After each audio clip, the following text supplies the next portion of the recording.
Hello students, आप लोगों को फिर से स्वागत है एलिमेंट्स एजुकेशन के एक न्यू से वीडियो में। तो जैसा कि आप लोग जानते हैं कि इसके पिछले वाले क्लास में हम लोगों ने क्लास 9 के एक्सरसाइज 9.3 के नंबर 2 तक ऑलरेडी हम लोग कंप्लीट कर चुके हैं। तो आज हम स्टार्ट करेंगे नंबर 3 वाले क्वेश्चन से। तो अगर आप लोगों ने इसी चैप्टर के इंट्रोडक्शन वाले क्लासेस को अटेंड नहीं किया तो जल्द से जल्द उसको अटेंड कर लीजिए, नहीं तो इन सारे नंबर्स को आपको समझने में थोड़ी सी दिक्कत आ सकती है। ओके, तो देखो नंबर 3 वाले क्वेश्चन में उसने क्या दिया है।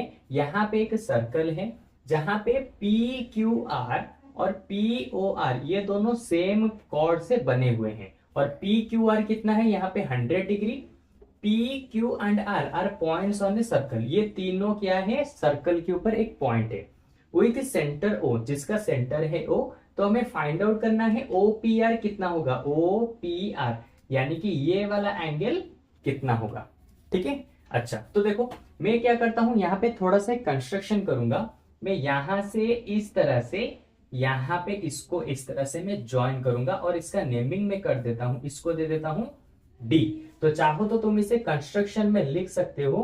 क्या लिखोगे, take a point, take a point D on circle, on circle and join, किसको ज्वाइन करोगे, and join P D and R D, P D and R D, इसको हमने ज्वाइन कर लिया। ठीक है, तो देखो अभी ये वाला पी डी आर क्यू, तो पी डी आर क्यू क्या बन गया, ये एक बन गया क्या, इज अ साइक्लिक क्वाड्रिलेटरल। ये यहां पे बन गया साइक्लिक क्वाड्रिलेटरल। ओके, तो देखो साइक्लिक क्वाड्रिलेटरल जबकि ये बन गया तो हमें पहले से पता है कि एक साइक्लिक क्वाड्रिलेटरल में ऑपोजिट एंगल को मिलाओगे तो तुम्हें कितना मिलेगा, 180 डिग्री मिलता है। तो यहाँ पे एंगल Q को और एंगल D को मिलाओ, कितना आ जाएगा, sorry angle Q plus angle D को मिलाओ आ जाएगा 180 डिग्री, क्योंकि opposite angle, opposite angle, angle on sorry sum of opposite angle, sum of opposite angle in a cyclic quadrilateral, cyclic quadrilateral। ठीक है, यानी कि क्या होता है, जब हम साइक्लिक क्वाड्रिलेटरल के ऑपोजिट एंगल को मिलाते हैं तो हमें यहाँ पे मिलेगा 180 डिग्री। तो यहाँ पे एंगल Q कितना है, 100, ये हो गया angle D equal to 180 degree. तो 100 डिग्री इस तरफ चला जाएगा तो क्या बन जाएगा, 180 डिग्री माइनस 100 डिग्री। तो ये हो गया एंगल डी हो गया 180 डिग्री माइनस 100 डिग्री यानी कि 80 डिग्री। तो यहां पे ये मिल गया 80 डिग्री। अब तुम बोलोगे सर इससे क्या फायदा होगा, इससे हमें ये फायदा होगा कि अगर हमें ये एंगल मिल गया तो इसकी मदद से हम इस अंदर वाले एंगल को ढूंढ सकते हैं। और जैसे ही अंदर वाले एंगल को ढूंढेंगे तो ये वाला एंगल हमारा यहाँ पे मिल जाएगा। तो कैसे मिलेगा, देखो हमें यहाँ पे पता है पी डी आर का ट्वाइस करेंगे, पी डी आर का जब हम ट्वाइस करते हैं तो इक्वल होता है पी ओ आर के साथ। तो इक्वल हो जाएगा किसके साथ, पी ओ आर के साथ। क्यों इक्वल होगा, क्योंकि ये दोनों एंगल्स एक ही कॉर्ड की यानी कि एक ही आर्क के वजह से क्रिएट हो रहे हैं। ठीक है, तो यहां पे तुम चाहो तो रीजन लिख सकते हो, angle made by same arc on circle, sorry on centre and on a circle, यानी कि जब हम एक ही मतलब कि एक ही आर्क से दो एंगल्स को क्रिएट करते हैं, एक एंगल होता है सेंटर के ऊपर और दूसरा वाला एंगल होगा यहाँ पे सर्कल के ऊपर। तो यहाँ पे क्या हो जाएगा, इसका ट्वाइस करोगे तो ये इक्वल होता है इसके साथ। ठीक है, तो इसका मतलब पी डी आर का ट्वाइस करोगे तो ये इक्वल होगा पी ओ आर के साथ, क्योंकि ये वाला चीज ऑलरेडी हमें थ्योरम में बताया गया है। ओके, तो देखो पीडीआर का वैल्यू कितना है, 2 पीडीआर कितना है, 2 into 80 degree equal to P O R. तो इसका मतलब पी ओ आर एंगल कितना आ गया, 80 इंटू 2 160 डिग्री, ये आ गया 160 डिग्री। अब तुम सोचोगे तो सर इन दोनों एंगल्स को अभी कैसे निकालेंगे? अरे बहुत सिंपल चीज है। देखो अब मैं क्या करता हूं, मैं इसको थोड़ा सा यहाँ पे इरेज कर देता हूं ताकि थोड़ा सा मुझे यहाँ पे जगह मिल जाए और मैं इसको सॉल्व कर सकूं।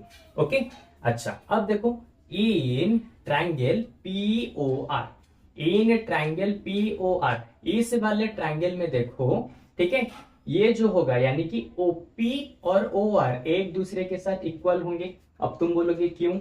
OP इक्वल होगा OR के साथ, रीजन क्या होगा? रीजन ये होगा कि ये दोनों सर्कल, मतलब कि ये दोनों रेडियस हैं, इसलिए ये दोनों एक दूसरे के साथ क्या होंगे? इक्वल होंगे। अगर OP इक्वल है OR के साथ तो इसका मतलब इसका ऑपोजिट वाला एंगल ये वाला और इसका ऑपोजिट वाला एंगल ये वाला, ये दोनों भी एक साथ इक्वल होंगे। यानी कि ORP एंगल इक्वल होगा OPR के साथ। OPR के साथ क्यों होगा? Opposite angle of a equal side of a opposite equal side are also equal। यानी कि अगर किसी भी ट्रायंगल में दो साइड इक्वल होते हैं तो उसके ऑपोजिट एंगल भी एक दूसरे के साथ इक्वल होंगे। तो इसी चीज की वजह से ये वाला एंगल इसके साथ इक्वल होगा। तो अगर मैं इसको x लेता हूं, ये वाला भी हो जाएगा x। ठीक है, तो यहां से हमें ये चीज तो पता चल गया। अभी हमें क्या करना है, देखो अब मैं इन तीनों एंगल्स को यहाँ पे मिलाऊंगा। ठीक है, तो देखो इन ट्रायंगल POR, अरे ऑलरेडी मैंने यहाँ पे लिख रखा है तो फिर से लिखने की जरूरत नहीं। ठीक है, मैं अब क्या करता हूं, x plus 160 plus x plus 160 degree plus x, इन तीनों को मिलाऊंगा तो वहां यहाँ पे मुझे मिलेगा 180 डिग्री। क्यों?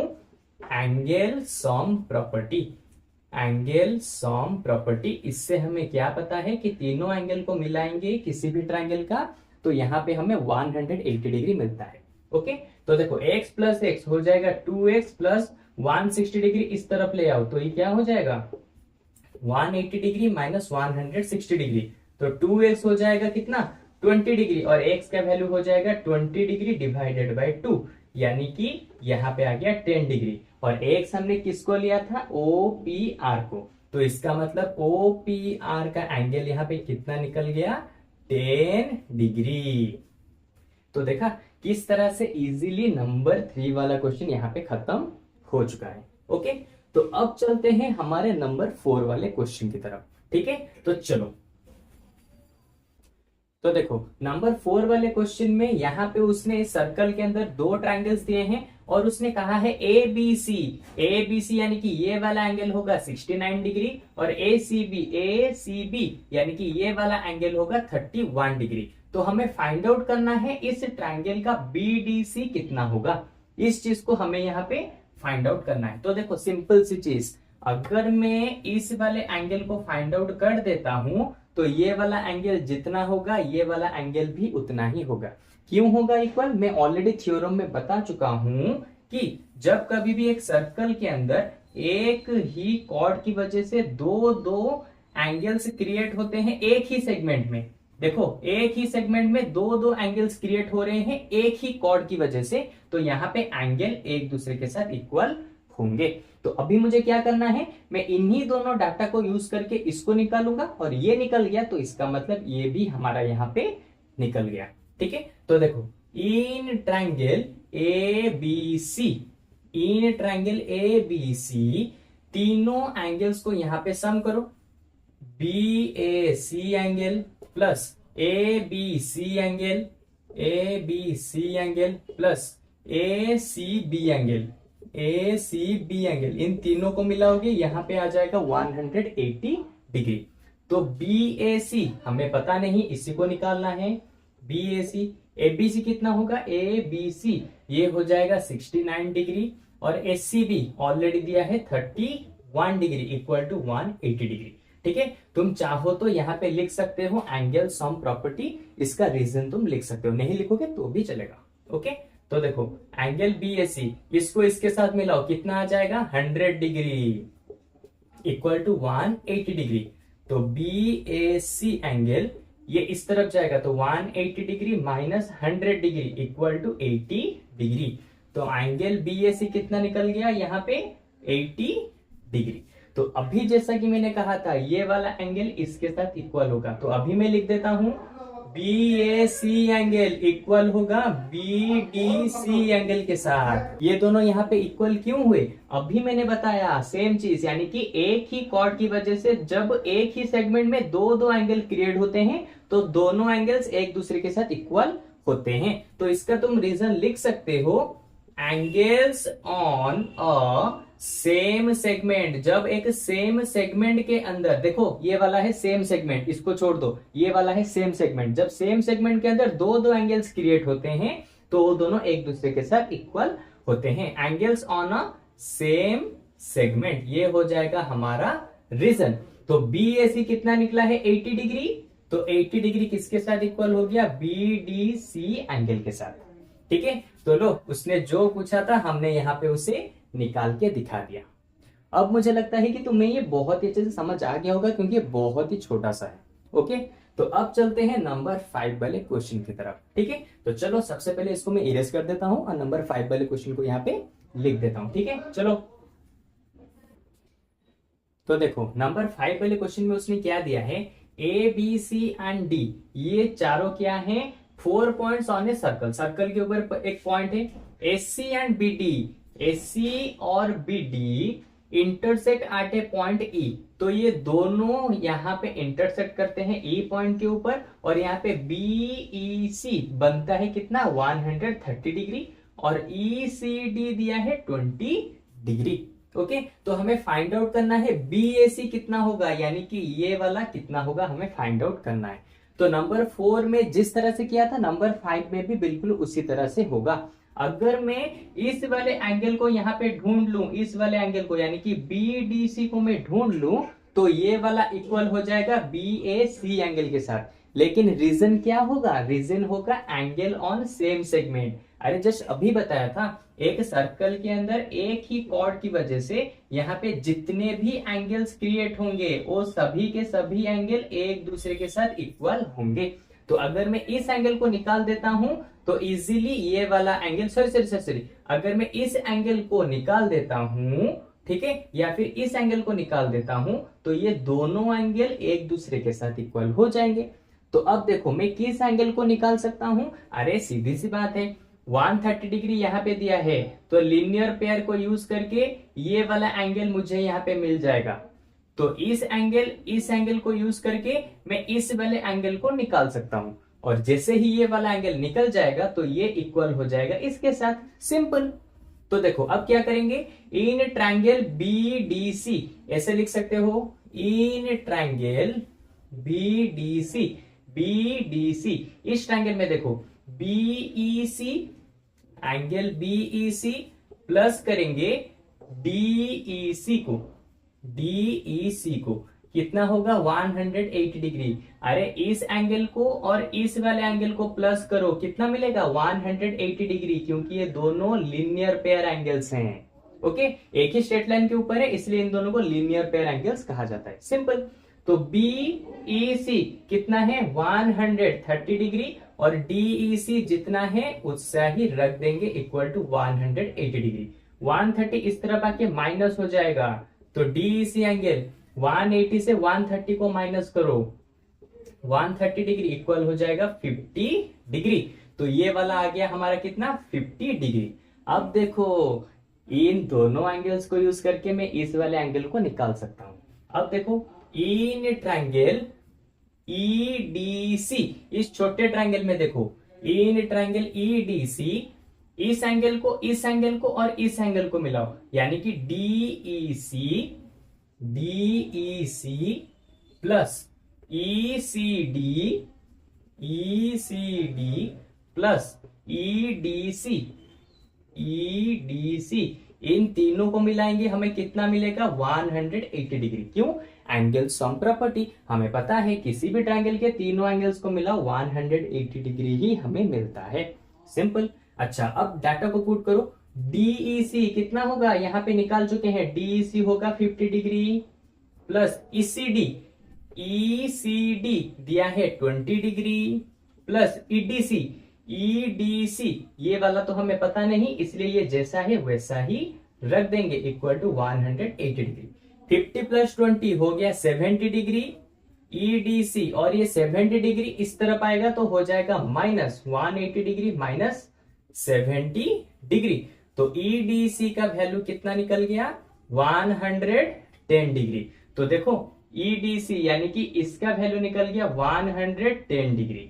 अगर ये 110 डिग्री है तो ये भी होगा 110 डिग्री। कैसे होगा? अभी मैं लिखता हूं, BAC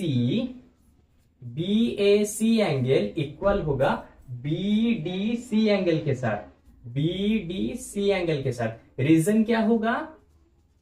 angle on same segment, यानी कि ये सेम सेगमेंट के ऊपर दो दो एंगल्स यहाँ पे बने हैं, जैसे यहाँ पे मैंने समझाया था, इसलिए दोनों एंगल्स एक दूसरे के साथ इक्वल होंगे। ठीक है, तो BAC कितना हो जाएगा? BAC हो जाएगा हमारा यहाँ पे BDC, सॉरी BDC मैंने लिख दिया क्या? हाँ, एक ही चीज है, एंगल D ना, एंगल D 110 डिग्री है तो यहाँ पर भी आ जाएगा 110 डिग्री। तो देखो इस तरह से हमारा नंबर 3, नंबर 4, नंबर 5 तीनों नंबर्स आज के क्लास में खत्म हो चुके हैं। तो अब मुझे लगता है कि इन तीनों नंबर में तुम्हारा कुछ भी डाउट नहीं होगा, लेकिन फिर भी अगर डाउट है तो मुझे कमेंट सेक्शन में बताओ कि कौन से चीज तुम समझ नहीं पाए। तो उसी चीज को मैं अच्छे से समझा के एक न्यू वीडियो अपलोड करूंगा, जिसके साथ तुम्हारा नेम भी मेंशन करूंगा, जिससे कि तुम उसे अच्छे से समझ पाओगे और अपने डाउट्स को क्लियर कर पाओगे। ओके, तो चलो आज के क्लास में बस इतना ही। अब हम लोग मिलेंगे इसके जस्ट एक न्यू से क्लास में, और इसी तरह के यानी कि एक्सरसाइज 9.3 के बाकी जो नंबर है 6, 7, 8, 9, 10 उन सारे नंबर्स को हमारे नेक्स्ट वाले क्लास में हम लोग खत्म करेंगे। ओके, मैं एक ही क्लास में इन सभी नंबर्स को खत्म नहीं कर रहा हूं, क्योंकि हो सकता है कि कुछ कुछ डाउट्स में मतलब कि रह जाए, तुम्हारा क्लियर ना कर पाऊं, इसीलिए हम छोटे छोटे नंबर्स को यहाँ पे कंप्लीट करेंगे। ठीक है, 2, 3, 4 इस तरह से कंप्लीट करेंगे ताकि मैं हर डाउट्स को तुम्हारे क्लियर कर सकूं। ओके, तो चलो अब हम लोग मिलते हैं इसके जस्ट एक न्यू सी क्लास में, यानी कि कल वाले क्लास में। तो चलो बाय बाय।